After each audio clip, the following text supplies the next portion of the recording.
Hello, thanks for learning to balloon twist with Jelly Kelly. Today I'm going to be teaching you the basics of balloon twisting.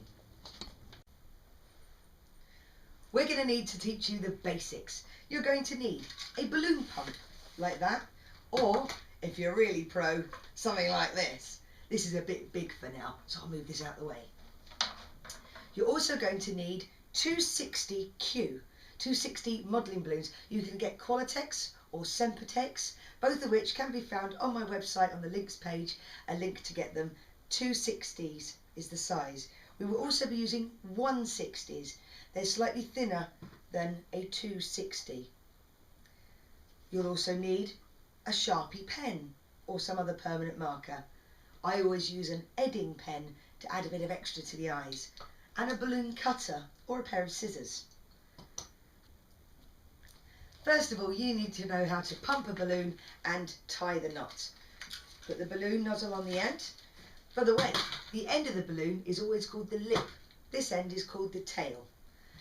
Put the lip of the balloon onto the pump, hold it on and blow. Always leave somewhere for the balloon air to go when twisting. Never blow right to the end or you're just going to pop your balloon.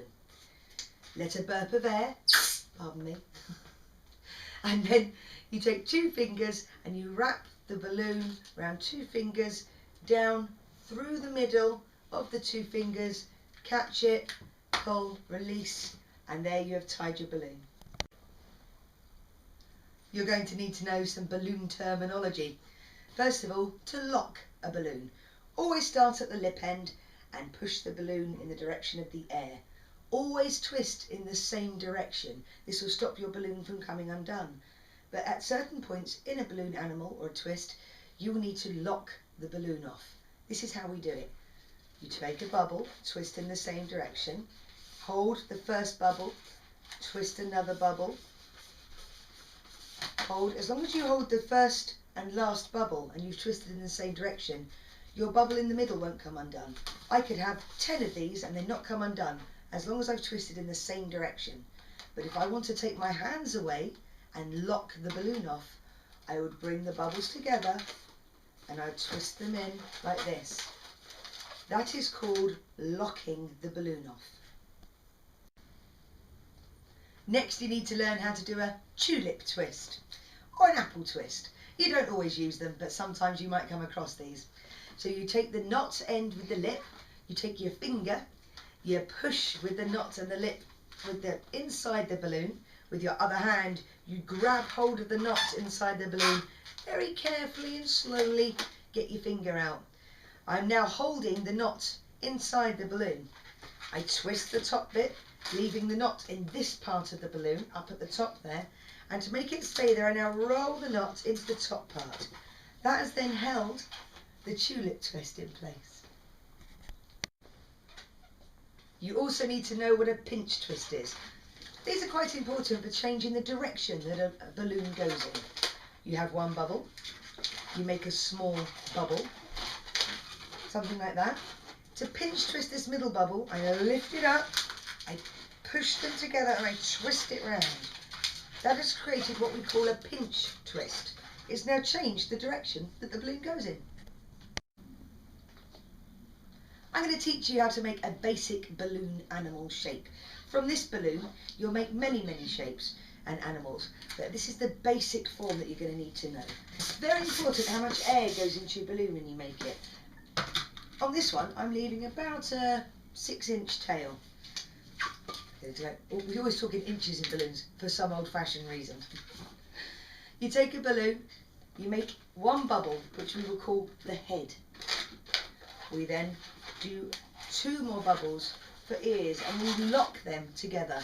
If you haven't watched the introduction on what terminology is used, you need to check out locking a balloon off. You then make a neck and you do the same that you did for the ears, but you call them front legs. You lock them together. You turn it round, you get your body balloon, and then you finish with the back legs in exactly the same way as the front legs and the ears. You lock them together. I always finish a balloon by tucking that bit inside and bringing it through, because then it stops it coming undone easily. That is your basic balloon animal shape. from this basic balloon shape, I just added some eyes, nose and a mouth. See my tips on how to decorate your balloon. And using this very same shape of head, ears, neck, front legs, body, back legs, tail, you can make many different shapes.